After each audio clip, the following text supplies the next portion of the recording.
20 people have been killed in Israeli airstrikes on Gaza after rockets were fired from the territory towards Jerusalem.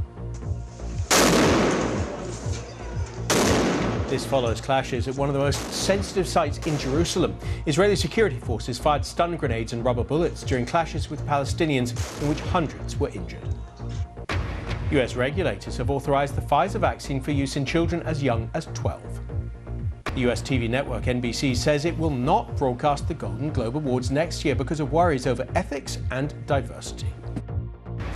Are the movie awards losing their luster? Tom Cruise returns his 3 Golden Globes following growing outrage over the organisation's lack of diversity. And the sorry tale of the stranded whale in the River Thames as rescue efforts failed to save it. A US naval ship has fired multiple warning shots after more than a dozen fast boats from Iran's Revolutionary Guards came close to an American submarine and escort ships. A Pentagon spokesman said the Iranian boats came to within 130 meters of the US vessels in the Strait of Hormuz. That's a strategically vital part of the Gulf. The International Olympic Committee chief, Thomas Bach, has been forced to postpone a visit to Japan as virus cases surge in that country, fewer than 3 months to go before the Tokyo Olympic Games. The Japanese government and the IOC still insist that the Games can go ahead safely this summer, although polls show that most Japanese people support cancellation or another delay. The US State Department has eased its travel advisory ratings for both the United Kingdom and Israel. The UK was lowered to the level 3 reconsider travel rating. Israel was moved to level 2, which is exercise increased caution. Pakistan is experiencing its own third wave of coronavirus infections. Cases have been shooting up over the last month. Doctors say that the terrible scenes the world has seen across the border in India have helped to persuade people to take more precautions, but there are concerns that the Eid festival this week will lead to a dangerous spike.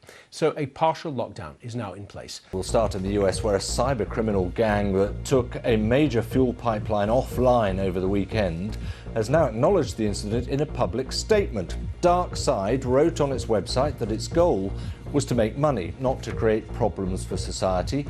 Work to restore service goes on. A Russian doctor who treated the opposition activist Alexei Navalny has emerged safe and well 3 days after going missing on a hunting trip.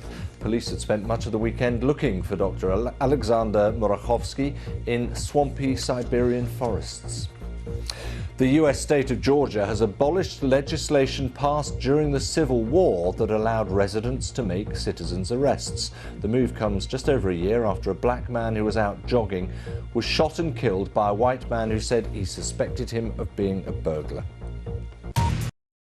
Now, China has just released data from its 2020 national census showing that mainland China has a population of 1.41 billion people. Now, that's a 5.38% increase on the figure from 2010. So that means the population growth rate has actually slowed by nearly 0.5% since the last census. It's also the slowest rate since the one-child policy was enforced back in the 1970s.